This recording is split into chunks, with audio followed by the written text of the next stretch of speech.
Nah, jadi mungkin di China ini nanti lawan koreonya kita mungkin ya terakhir di round 3 bakal variasi koreonya bakal lebih kompleks dan meriah sih kayaknya. Lebih meriah lagi. Iya. Wow.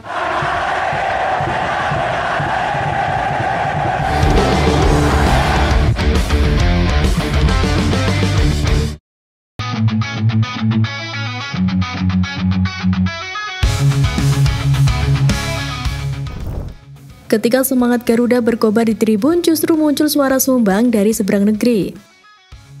Lagi-lagi media Cina kembali membuat heboh publik dengan memberikan kabar bahwa timnas Indonesia bisa dicoret dari kualifikasi Piala Dunia 2026 zona Asia karena sudah 2 kali disanksi FIFA. Seperti diketahui sebelumnya, PSSI dan timnas Indonesia dijatuhi sanksi oleh FIFA imbas perilaku supporter pada laga melawan Bahrain. Selain denda 400 juta, kapasitas tempat duduk penonton di pertandingan kandang berikutnya harus dikurangi 15%. Nah, pertandingan terdekat adalah melawan Cina, sehingga akhirnya sanksi itu menjadi sorotan media asal negeri Tiongkok.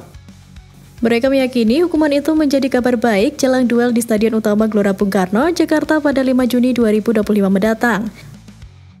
Tak hanya itu, media Cina 163.com juga mengklaim bahwa timnas Indonesia bisa saja dicoret dari kualifikasi Piala Dunia 2026 zona Asia. Hal itu terjadi jika FIFA menjatuhkan sanksi untuk ketiga kalinya.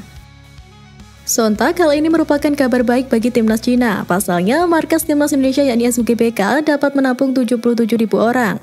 Dengan menutup 15% kursi akan mengurangi jumlah orang lebih dari 10.000. Namun, setelah mendapat hukuman berat dari FIFA, supporter Indonesia tidak berani bertindak gegabah. Toh, ini sudah kedua kalinya timnas Indonesia mendapat hukuman berat dari FIFA. Kalau sampai ketiga kalinya, bisa jadi hasil pertandingan akan dibatalkan. Timnas Indonesia sendiri memang sudah 2 kali disanksi FIFA sepanjang kualifikasi Piala Dunia 2026 zona Asia. Pelanggaran pertama terjadi pada September dan Oktober 2024 yang salah satunya juga saat menghadapi timnas Cina. Kala itu, timnas Indonesia 2 kali terlambat masuk ke lapangan. Kemudian, sanksi kedua adalah imbas pertandingan melawan timnas Bahrain. Oleh karenanya, timnas Indonesia termasuk supporter harus menjaga sikap saat laga kontra timnas Cina mendatang. Dan ironisnya, sebelum menyudutkan, Cina justru sempat menunjukkan sikap yang jauh dari sportivitas. Cina juga sempat bikin ulah lambang Garuda diturunkan paksa tanpa respek. Insiden itu terjadi saat timnas Indonesia bertamu ke Qingdao Stadium pada lanjutan putaran ketiga kualifikasi Piala Dunia 2026 tahun lalu. Hal tersebut dilakukan setelah supporter tuan rumah terus berteriak dan meminta agar lambang burung Garuda yang dibentangkan di tembok tribun stadion diturunkan. Tidak bisa berbuat banyak karena kalah jumlah, para supporter timnas Indonesia pun dengan berat hati menurunkan lambang burung Garuda yang mereka pasang. Sayangnya lagi, Marcelino Ferdinand dan rekan-rekan gagal membungkam publik tuan rumah di laga tersebut. Timnas Indonesia begitu kerepotan menghadapi gempuran Cina hingga dipaksa menyerah dengan skor akhir 2-1. Pada 5 Juni nanti, gantian timnas Indonesia yang akan menjamu Cina di Stadion Utama Gelora Bung Karno. Semoga kali ini yang diturunkan bukan lagi bendera, tapi hujan gol ke gawang lawan. Para supporter tanah air pun mengklaim siap balas dendam atas perlakuan supporter Cina di Qingdao Stadium Oktober lalu. Dan gak cuma itu, media Cina juga memberikan prediksi mengejutkan.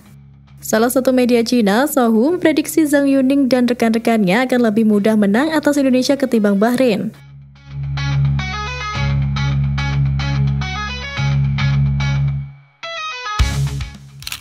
Tapi dari rasa sakit itu, lahirlah semangat balas dendam dengan cara yang elegan. Bukan dengan amarah, tapi dengan kreativitas. Supporter Garuda siapkan koreografi mewah. Komunitas supporter timnas Indonesia, La Grande Indonesia akan menyiapkan tifo lebih meriah pada laga kontra Cina. Divisi media La Grande Indonesia Ilham Sukrai mengatakan tifo yang dipamerkan nanti akan lebih meriah daripada saat laga melawan Bahrain pada Maret lalu. Namun, kata Ilham Sukrai, La Grande Indonesia masih merahasiakan tifo spesial yang akan dipamerkan pada laga timnas Indonesia versus Cina nanti. Nah, jadi mungkin di China ini nanti lawan koreonya kita mungkin ya terakhir di round 3 bakal variasi koreonya bakal lebih kompleks dan meriah sih kayaknya. Lebih meriah lagi. Iya. Wow. Kebayang sih gimana, pasti ada unsur kejutan. Di sisi lain, Ilham memberi sedikit bocoran bahwa tifo melawan Cina akan mempertahankan konsep yang mereka bawa seperti saat melawan Bahrain, termasuk penggunaan bendera.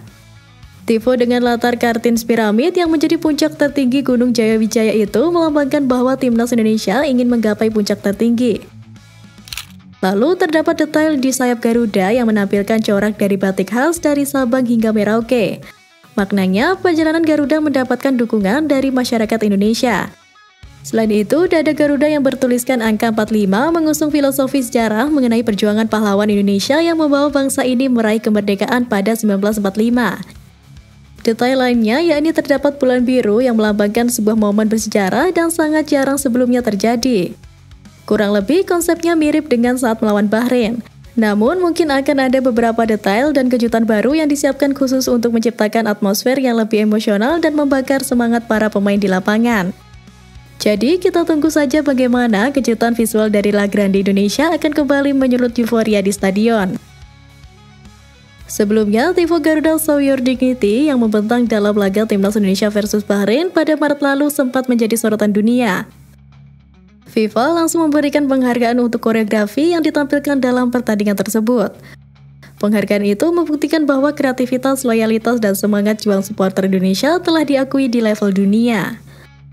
Tayangan pertandingan tersebut disiarkan di 78 negara dan cuplikannya langsung viral di media sosial.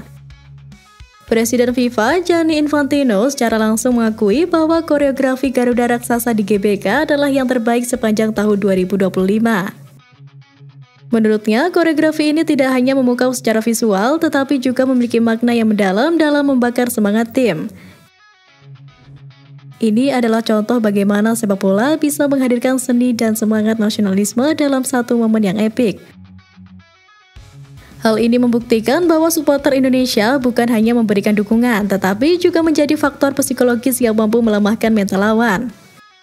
Dengan penghargaan dari FIFA, supporter Indonesia kini diakui sebagai salah satu yang terbaik di dunia.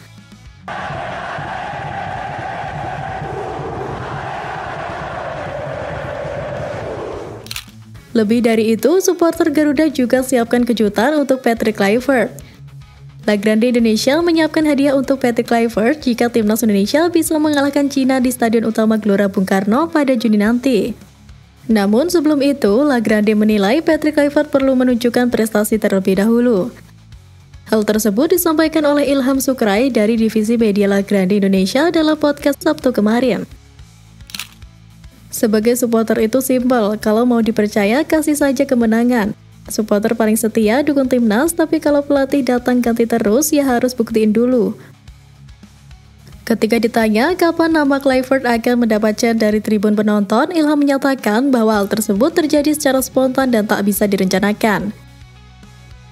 Nyanyian untuk pelatih sebelumnya Sinteyong pun juga spontan. Ilham juga menyinggung pernyataan tegas La Grande Indonesia yang disampaikan pada 8 Januari lalu, tak lama setelah Kluivert resmi ditunjuk.